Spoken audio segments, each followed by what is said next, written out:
Siya ka anak. Buda.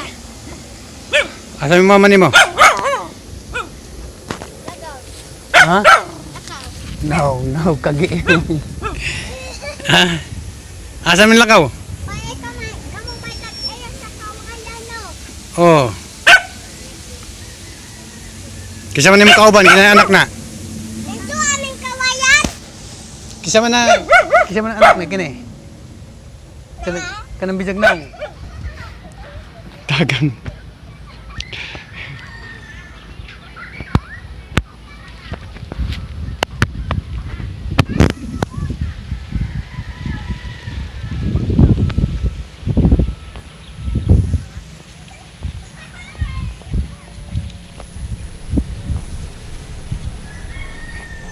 Pinuntahan nga natin yung nabili nating maliit na lupa para makita natin kung ano nang nangyari.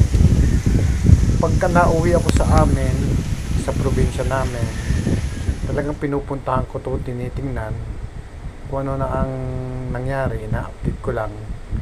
Kasi nga, matagal tayo bumisita rito.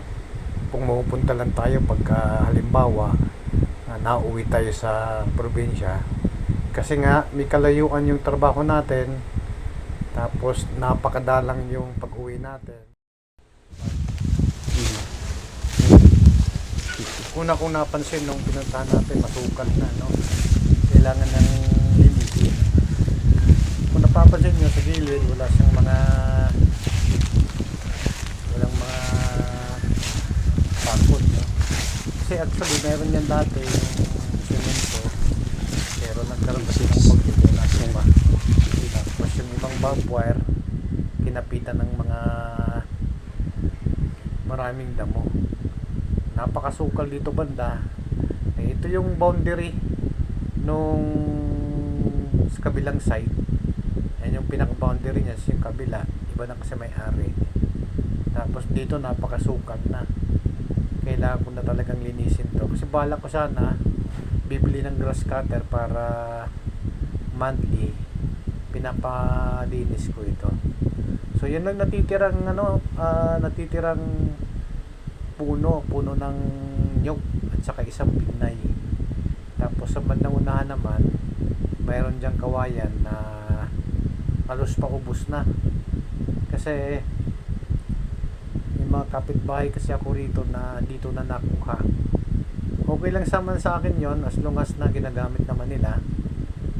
Tapos hindi nila uubusin, as totally na kukunin talaga, kasi sayang naman kung maubos. Yung mga medyo bata pa, pinapag-usapan ko lang sila na wag kunin. Yan din yung boundary, itong kawain na to, kasi yung kabila niyan, yung likod niyan ay ito, yung may puno ng nyog.